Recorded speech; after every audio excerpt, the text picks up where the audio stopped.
Hello everybody, welcome back to another Algebra 1 Big Ideas lesson. Today we're going to be talking about 7.3 and 7.4. Now, why do we talk about both in the same video? The reason is because, unfortunately, 7.3 is a section that has just sort of a lot of gimmicks. You know those life hack channels you sometimes see on YouTube, where it'll have 100 ways to use a paperclip, for instance? And maybe 99 of them are not great, but one of them is actually kind of interesting. That's kind of what I consider 7.3 to be. 7.3 has in it 3 tricks for how you can solve different binomial patterns easier. Instead of having to multiply using FOIL or the table method, if you know these patterns, you can just write out the answer. For instance, these 2 patterns here, which we are not going to be talking about or expect you to memorize, talk about what happens when you have 2 of the same binomial being multiplied together, either a plus b squared or a minus b squared. So here we're talking about a plus b squared, where a is x and b is 2. And the square of a binomial pattern says, hey, you don't need to solve this if they're the same thing. You can just write out a solution as a pattern. The pattern it tells us is the answer will be a squared, so our value of a is x, so it's x squared, plus 2 times a times b, so 2 times x times, our b value is 2, plus b squared, well our b value is 2, and b squared is 4. Basically, it just says, don't even worry about foiling. Simply use this formula, and you will have your answer. The problem was, I don't know if you were keeping track of time, this takes about as much time as it would take to just FOIL it in the first place, if not longer, because you have to take some time to memorize these steps. These patterns, in general, at the top here, do have their uses. Don't get me wrong, if you learn them, they can be somewhat helpful in very small situations. However, what it is not is a way of saving time, unless you get very, very quick at it. However, you know how I mentioned that one paperclip life hack that might be useful? This is that one life hack that is very useful. We call it the sum and difference pattern, and it happens when a binomial has the same a and b terms. So see how both of these binomials have x, both of these binomials have 3, but one is being added and one is being subtracted. This results in a very strange pattern where there's no middle term in our answer. Let's see why that is. Let's try doing x plus 3 and x minus 3 using FOIL. So if we used our good old FOIL, we know that we want to start off by doing the first 2 terms, so x times x is x squared. We want to do our 2 outer terms, so x times negative 3 is negative 3x. Then we do our inner terms, 3 times x is 3x. And we do our last, 3 times negative 3 is negative 9. But here's why we don't have a middle term. Look in the middle.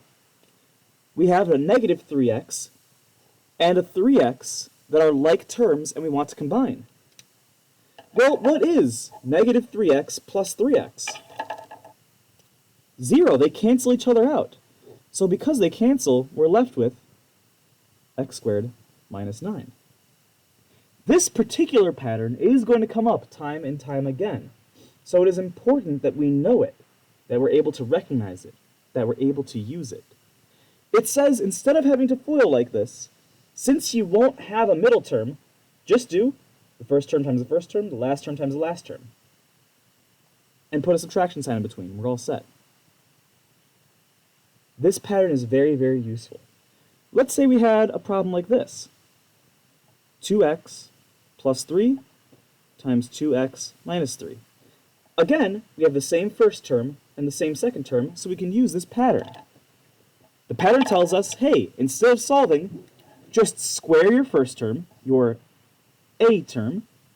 So here we would have 2x squared, whatever that is, put a subtraction sign in between, just like the formula says, and then write out your b term squared. Well, our b is 3. So it's 2x squared minus 3 squared. 2x squared, remember our trick that we can distribute this exponent. 2 squared is 4. X squared is just written out as x squared. And 3 squared is 9. And this is the answer. Please practice this pattern because you will see it on your quiz, on your test, and in the next coming units. With that said, I think we've spent enough time talking about this one little life hack. Let's turn all the way to page 221 to talk a little bit about 7.4. So, 7.4 now goes into a little bit more depth with multiplying. Before, in 7.2, we learned how to multiply polynomials. Today we're going to see why that is so useful for finding answers. First things first, let's talk about factored form. Factored form, or the factored form of a polynomial equation, is another way of writing out the different terms in a polynomial. For instance, we've talked about standard form. We've talked about standard form a lot. Standard form is where you write your terms in descending order from the highest degree to the lowest degree. Like x squared plus 2x, or x squared plus 5x minus 24. This is standard form. In standard form, things are being added and subtracted, like this. We see a plus sign here, we see a minus sign here. That's what makes it standard form. Factored form is a little different. Factored form is where you write out each of your terms as factors being multiplied. So it's a form of a polynomial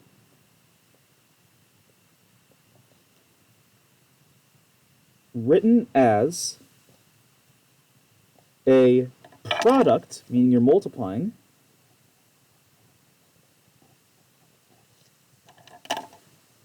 of factors. And remember, a factor is just something that is being multiplied or that can be multiplied. So, for instance, factored form might look something like this. X times x plus 2. X is a factor. X plus 2 is a factor. Or maybe we write it out like this. Maybe we write it out as x plus 8 times x minus 3, where everything is in parentheses. That's still factored form. As long as the terms are being multiplied, it is factored form. It'll be another 2 years before we talk about dividing polynomials, but multiplying is all we need for right now. This is factored form. Okay, so what makes factored form so special? We're going to get to that in just a moment. However, I do want to take a second to talk a little bit about the zero product property. Now, let's say the following. Let's say I have two mystery numbers, x and y, that I'm multiplying together. Based on what they equal, we might know a couple pieces of information. For instance, if x times y equals 1, and we're assuming x and y are whole numbers, what could x and y be? Well, obviously, x could be 1, and y could be 1. That's one valid combination, right? Is there another? If you said x could be -1 and y could be -1, you're right. These are the only two ways two numbers can multiply to make 1. Well, what do we know about x and y if, when they multiply, they give you 0? Aha, now we have to ask ourselves, what are all the possibilities for x and y? Well, the only way to multiply to get 0 is if 0 is one of the numbers being multiplied. For instance, let's say x equals 0. What could y be? Well, y could be 1, since 0 times 1 is 0. Y could be 20, since 0 times 20 is 0. Y could be negative a million. 0 times anything is 0. So, y could be anything as long as x is 0. But is there another possibility? What if y is 0? Well, as long as y is 0, as long as you're multiplying by 0, x can be anything. 1 times 0 is 0, 50 times 0 is 0, 343 times 0 is 0. So the only two possibilities are if x is 0 or y is 0. This is critical when we try to figure out exactly what can multiply to make 0. For instance, let's say I gave you this problem. X times y minus 2 equals 0. Aha. Now we have to ask ourselves, what could x or y be to make this true? Well, we look back at the previous problem, and x could be 0 because x times anything is 0. So again, we say that x could be 0, and y could be anything. Let's test that out. Let's say we have x is 0 and y is 7.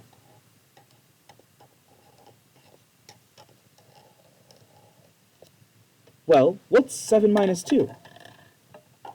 We know that 7 minus 2 is just going to give us 5. So we have 0 times 5 equals 0. And we know that 0 times 5 does in fact equal 0. So we're good. Okay. Well, but can y be 0 here? Think about it. Would it make sense if y is 0 and x is maybe 3 or something? No. Y can't be 0 to make this happen. Well, why not? What if we had x is 3, y is 0? Well, because we're subtracting 2 from the 0, this would end up with 3 times negative 2 equals 0, which we know is not true. 3 times negative 2 is negative 6, so no, y can't be 0. So the question then becomes, what number could I put right here to make this whole term 0? To solve this, let's set this factor equal to 0. If y minus 2 equals 0, what does y have to be? Well, we know from Unit 1 that we can add 2 to both sides to get rid of it, giving us y equals 2. So if x equals 0, or y equals 2, or both, this works. But these are the only ways that we can end up with 0. Let's do another problem. I'm going to make this one look a little bit different, but it will solve the same way. Let's say we had x plus 8 times x minus 3 equals 0. Notice I don't have x and y this time, but it actually doesn't matter, as we'll soon find out. So, if x could be anything you want, what are the two values of x that could equal 0? Think about this for a couple of seconds. How can we make these factors 0? There are two possibilities. Well, to figure this out, think about it like this. If this factor was 0, the x plus 8, it doesn't matter what this factor is. It could be anything. As long as this first part can equal 0, we don't care what the second part is. It'll equal 0. So what will make x plus 8 equal to 0? Again, we just set this first factor equal to 0. Well, from our Algebra 1, Unit 1 skills, we know that we can subtract 8 from both sides to get x all by itself, leaving us with x equals negative 8. Does this work? Let's test it out. Let's see what happens when I plug in negative 8 for x in both places. Because again, these x's are the same number. If we have negative 8 plus 8 in parentheses, negative 8 minus 3 in parentheses equals 0. Again, I just took this problem and plugged in negative 8 for x. Negative 8 plus 8 is just 0. So we succeeded. We got our 0. Negative 8 minus 3 is negative 11. And now we see why it doesn't matter that they're both the same x. Because as long as this x makes 0, we don't care what this x makes. It can make any other number. Because 0 times anything is still 0. So x equals negative 8 is one of our two solutions. If you didn't get a chance, try this out with the next part. Try figuring out what x could be in this set of parentheses to make 0. Well, if x minus 3 equals 0, again, we're just setting this factor equal to 0, we can add 3 to both sides, giving us x equals positive 3. And again, we don't need to test this out. We know it'll work, but let's see what happens when we do. If we plug in 3 for x here and x here, we would have 3 plus 8 times 3 minus 3 equals 0. 3 plus 8 is 11. 3 minus 3 is 0. And this works again, because we don't care what happens when we put 3 into this first one. We do care that it makes a 0 in here, and that's what makes the whole problem work. Let's do just one more of these, and then we'll move on. What if I gave you something a little bit more interesting? What if I gave you something like x times x minus 1 times x plus 3 times x minus 1 equals 0? Well, now we have 4 factors being multiplied. We have an x times an x minus 1 times an x plus 3 times an x minus 1. Here's a trick to remember. You can have as many answers as you have factors. We can have up to 4 different answers, 4 different numbers, that make the equation 0. But as we'll soon see in this problem, we won't quite get to 4. We won't need to. So let's set each factor equal to 0. So we set our x equal to 0. That's actually already solved for us. X equals 0. Because if this first one is 0, 0 times blank times blank times blank, it makes 0. So it works. Let's also set x minus 1 equal to 0. Let's set x plus 3 equal to 0. And let's set x minus 1 equal to 0. Well, if x minus 1 equals 0, we can add 1 to both sides, giving us x equals 1. That's another solution. If we subtract 3 from both sides of this factor, we get x equals negative 3. That's another factor. And if we add 1 to both sides, we get x equals 1. So it seems like the factors are as follows. The solutions are either x equals 0, or x equals 1, or x equals negative 3, or x equals 1. But hang on a second. X equals 1 repeats 2 times. This is fascinating because we don't need to list it off as a solution twice then. If we know x could be 1, we don't need to say x could be 1. Oh, by the way, it could also be 1. It doesn't make sense. We've already said it could be 1. So, even though we could have up to 4 different answers, because these two are the same, we would just list it off as being one answer. That's repeated twice. Sorry, this should be x equals negative 3. Here are 3 possibilities. So let's talk about these. In our notes, The zero product property is what allows all of this to happen. And the zero product property goes like this. If two numbers multiply to make 0, then one of two things can happen. Then either the first or second or both number equal 0. If you're multiplying two things and you know it's going to give you 0 when you're done, either the first number is 0, or the second number is 0, or both are 0. Now, notice how we had many different solutions for these problems. For instance, up here, we said that x could be -8, or x could be 3. Or here we said x could be 0, or 1, or -3. We call the solutions of a polynomial equation the roots of the polynomial equation. So we just write out the solutions of a polynomial equation.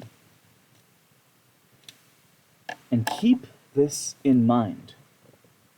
This is going to be something important to help you know if you're done or not.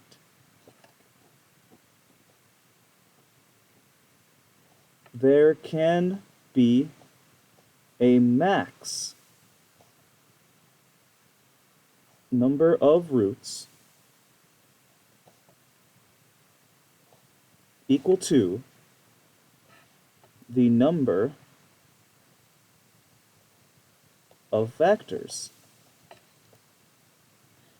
Now, it doesn't mean there's exactly that many answers. We talked about an instance where we had 4 factors, so there were 4 possible roots, but 2 of them were the same. We call these repeated roots. When 2 or more roots of an equation are the same. And we just like to list off repeated roots one time. We don't want to say, oh, x could be 1 or x could be 1. We don't need to list it off twice. We can just say x could equal 1. Now this is kind of interesting, because now we have something that can help us with solving these problems and knowing exactly how many solutions, how many roots there could be. If I gave you the following problem, and I want you to try to see if you can do this one on your own, could you figure out how many roots there are and what the roots actually are? Let's say I gave you this.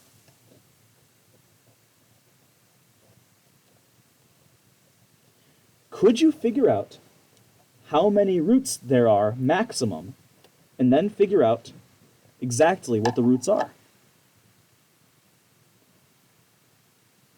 Well, since we have 4 possible factors, there are 4 possible roots.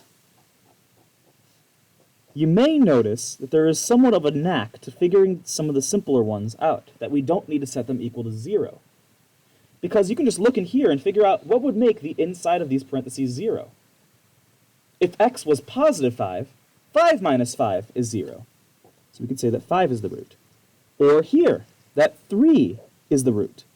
Or here, to make positive 7 0, we would have to have x be negative 7. For problems that are a little more complicated, I do recommend just setting it equal to 0. So if 2x plus 4 equals 0, we could subtract 4 from both sides, giving us 2x equals negative 4. Then divide by 2 on both sides, because that'll undo 2 times x, giving us x equals negative 2. And that would be the root here. So we were right. There are 4 roots exactly. We had the maximum number of roots. There are a couple other things I'd like us to talk about, but before we do so, I want you to get a little bit of practice. There are a couple of problems on page 222 I want you to try out. Then come back to this video to check your answers. I want you to see if you can do problem number 2, problem number 4, problem number 5, and problem number 11. So, pause the video here, try out these problems, and come back in just a moment to check your answers. Did you get them all? Let's take a look at number 2, for instance. In number 2, we have 2 roots here. It's because we have these 2 factors, so we can have a maximum of 2 answers. This first root is 0, because 0 times anything is 0, and the second root is 12, because if a 12 was in here, 12 minus 12 would give us our 0. In problem number 4, we could set each piece equal to 0, or we could just remember our little trick. Just make whatever's inside of the parentheses 0. So if c was 2, this would be 0. If c was negative 1, this would be 0. So those are our 2 answers. For problem number 5, we've got a couple of extra steps in here. You might have been able to solve this one by sight, but remember, you are more than welcome to use your algebra skills to solve these. Why would you be in algebra if you couldn't use your algebra skills? If you didn't solve this by sight, you could set it equal to 0, add 6 to both sides to get rid of the minus 6, so giving us 2b equals 6, and to get b by itself, we could divide both sides by 2, giving us b equals 3, our first factor. Our first root, I should say. You can repeat the same thing to find that b should also be negative 6. Finally, from number 11, I hope you were able to catch that because we have 3 factors, you could have up to 3 roots. For this first one, g would equal 0, because 0 times whatever equals 0. The second one is 2. The third one is negative 2. When expressing your answers, you can just write them out like this. You could put commas between them, like c equals 2, comma c equals negative 1, or you could write the word or in between all of them. All of these are perfectly fine ways of expressing roots. When we are able to get a little bit lazier, we might even be able to express it like this, but for now, I want you to try expressing it one of these 3 ways, either listing them like this, with a comma in between, or with the word or in between, just to separate them. Again, though, you might see me get a little bit lazy as we get further on into the semester, just because this is traditionally the way that mathematicians write it as shorthand. All right. There's one more concept that I want us to talk about today, and it's on page 223. Thankfully, this is something that we've already sort of hinted at. I want you to think back all the way to Unit 1. Ugh, scary, right? We didn't know as much as we did back then. We were a little bit unsure of ourselves going into algebra, coming into our first high school math class. But look at you now. 7 units later, and you are a pro at Unit 1. You are able to solve algebraic problems like a master. 1-step, 2-step, multi-step, doesn't matter. That said, there was one thing in Unit 1 that was a little bit trickier than the others. Something that some of us have mastered up to this point, but others might need a little bit of a refresher on. What if I gave you an equation like this? A equals BC plus BD, and asked you to solve for B. This is a literal equation. We call it a literal equation because there's just a bunch of variables to represent the nature of it. A literal equation is any equation with multiple variables where you're asked to solve for just one of them and move the others to the side. The problem is this. To solve for b, we want to get b by itself, right?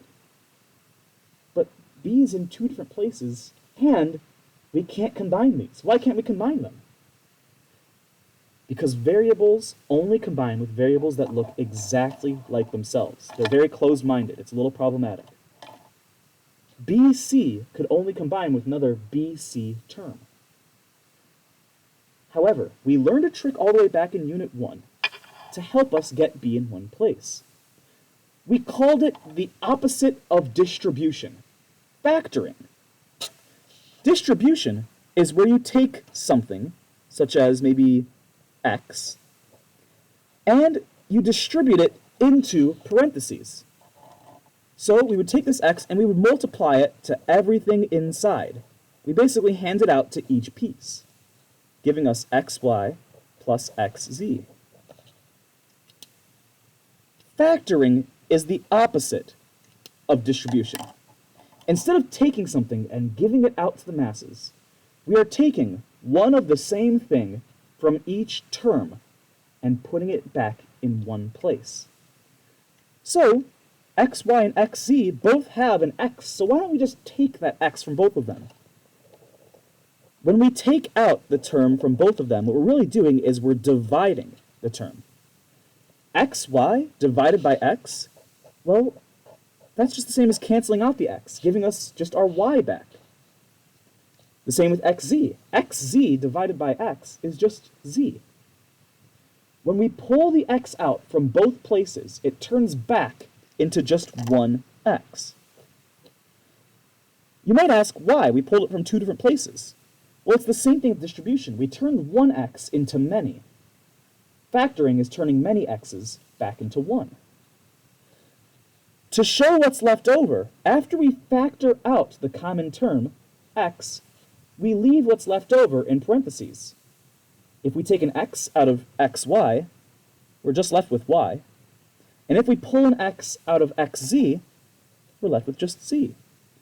See how we're right back to where we started? Distribution takes the x and gives it to everything. Factoring takes away the x from everything and puts it right back where it belongs. Using factoring, we can even solve literal equations like this problem. What's common about these two terms? What can we take out from both places? Well, BC and BD both have a b in it. So why don't we take the b out from both terms? Let's divide out the b. This would give us a b in front of parentheses. That's what we do when we factor. We put it in front of parentheses. And the leftovers go inside those parentheses. Taking a b out of BC gives us just c. Taking a b out of BD gives us just a d. And now that our b is in one place, we could solve this literal equation.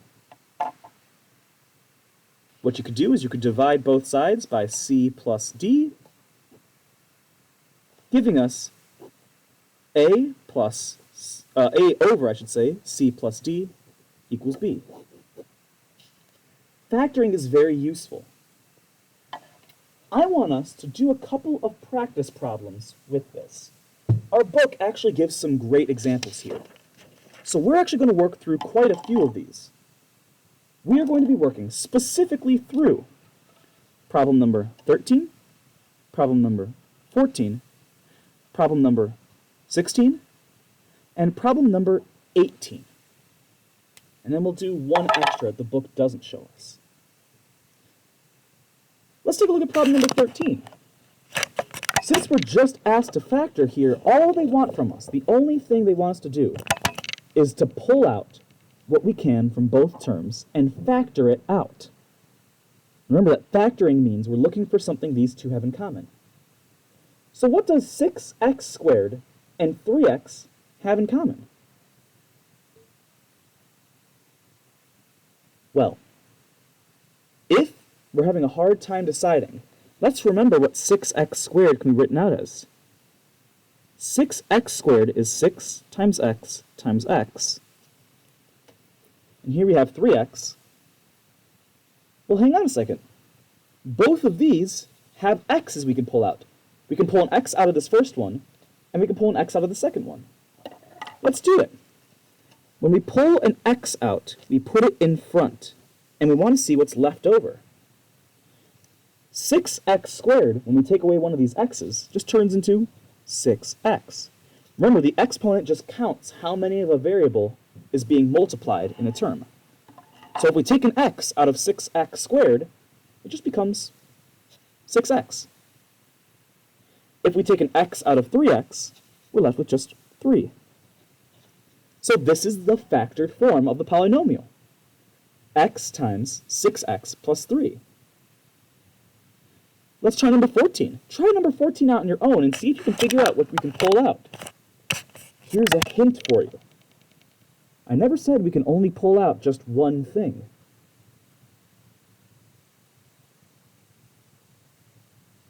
Hopefully you've had a chance to pause and try this problem out. Let's talk about it. Now, you may notice a couple of things. Both 4 and 20 can be divided by 4. What that means is we can pull out a 4 from both of these terms and see what we're left over with. Before we do, though, is there something else they have in common? 4y to the 4th has 4 times y times y times y times y. So there are 4 y's being multiplied. 20y to the 3rd is 20 times y times y times y. Not only can both of these be divided by 4, but we can also take away 3 y's from both of them. If we took out just one y from both, we'd cross them off and we'd be left with 4y out here. Taking out a second y would turn this into y squared, and taking out 3 y's means we really pulled out y cubed. If you pull out 3 sets of y's, you pulled out a y cubed. So we were able to factor out 4y cubed from both terms. If we took out the 4 from 4y to the 4th, the 4 would cancel out and we'd just be left with y to the 4th. But we also take 3 of those y's away. If we take away the 4 and 3 of the y's from 4y to the 4th, we're left with just 1y. If we take out a 4 from negative 20 divided by 4 is negative 5. And since we took away 3 y's, all 3 y's disappear from this term, leaving us with just negative 5. So our factored form is 4y cubed times y minus 5. If you ever want to check your answer to see if you got it right, try distributing again. If you distribute 4y cubed times y, you get 4y to the 4th again. 4y cubed times negative 5, well, 4 times negative 5 is negative 20. That gives us negative 20y cubed. So we know we did it right. Try out problem number 16 on your own. And then as a matter of fact, I did lie because I do want to talk about problem number 17 as well. Try problem number 16 on your own. See what you get. Did you figure out that you can pull out 6 of the z's from both terms? Here we have z to the 7th. Here we have z to the 6th. So we can pull out 6 of those z's from both and put them in front, giving you 7z in this first term and just plus 2 here. But what happens when you pull everything out of a term? Let's say we had the following. Let's say we took a look at 24h cubed plus 8h. Well, what can we pull out from both of these? Since we have an h cubed and an h, we know we can pull out an h from both of them. But is there something else we can pull out? To find out if there's a whole number we can pull out, try to see what both this number and this number can be divided by. In other words, find the greatest common factor between 24 and 8. What's the biggest number that both can be divided by? Well, both 24 and 8 can be divided by 2. That's not the biggest number you can pull out. A quick note, if you did pull out 2 from both of them, you would still be able to keep factoring, so keep factoring. 4 can be divided by both. We're not going to pull out a 4, because the biggest number we can pull out is 8. 24 divided by 8 is 3. And if we take away one of our h's, this turns into h squared. But when we divide 8h by 8h, what are we left with? Well, 8h over 8h. That's just something divided by itself. That's always just going to give you 1. So our final answer is 8h times 3h squared plus 1. The 1 is very important here because if you distribute into nothingness, you're not really distributing. You would just get your 24h cubed back, you wouldn't get your 8h back. When you have that 1, you can distribute to make your 8h again. Finally, try out number 18 on your own, pause the video, and come back in a moment to see what the answer is. Did you get it? 15f times f cubed minus 3. This is very, very useful for us to do. We should always factor as much as we can. Lastly, we have some problems like the ones below. And the good news is we kind of already know how to do these. Let's take a look at problem number 19. It says to solve the equation, meaning we want to find the roots of this polynomial equation. But we have a problem. We can't find the roots because we're not in factored form. But using our skills we learned up here, can we put number 19 into factored form? The answer is yes. To put something into factored form, ask yourself, what can you pull out from all the terms? Well, in this case, we can pull out a k. Pulling out a k from 6k squared leaves us with just 6k. Pulling out a k from k, remember, it's the same thing divided by itself, would just be 1. Now it's in factored form, we can actually find the roots. By setting each piece equal to 0, we can find the roots. This first one's a little easy to figure out. It's 0. Because if a k by itself is multiplying here, 0 times anything is just 0. What about this 6k plus 1? Well, to figure that out, we should set 6k plus 1 equal to 0 and solve. If we subtract 1 from both sides, reverse PEMDAS tells us we got to subtract before we do anything with division. We get 6k equals negative 1. Then, when we divide by 6 on both sides, we get our second root. K equals negative 1 over 6. And if you ever don't believe me, plug it back in to our equation. Negative 1/6 times 6 times negative 1/6 plus 1, believe it or not, does give you 0. Lastly, what if we have a problem like problem number 23? A problem where we don't have a 0. Well, there's some good news with a problem like this.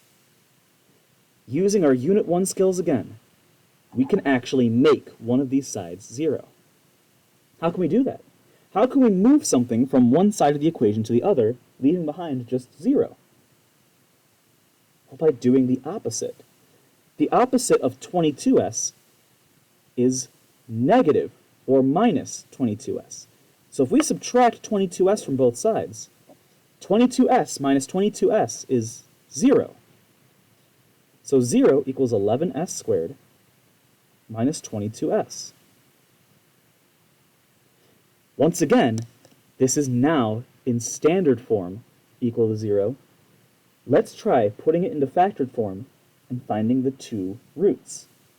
Pause the video here, try it out for yourself, and come back in just a moment to check and see. Hopefully we were able to figure out that you can pull two things out of both of these terms. Out of both of these terms, both 11 and 22 are divisible by 11, and s squared and s, you can pull out one of the s's. When you do so, you're left with 11s times s minus 2. And this one is very easy to figure out, the roots. If 11s equals 0, s equals 0 is one of our roots. And if s minus 2 equals 0, then 2 is one of our roots. These are solutions to a polynomial equation. With that said, everybody, thank you so much. You are more than welcome to try out these other practices and test your skills. Come talk to me if you want to see the answers for them. Have a fantastic rest of your day.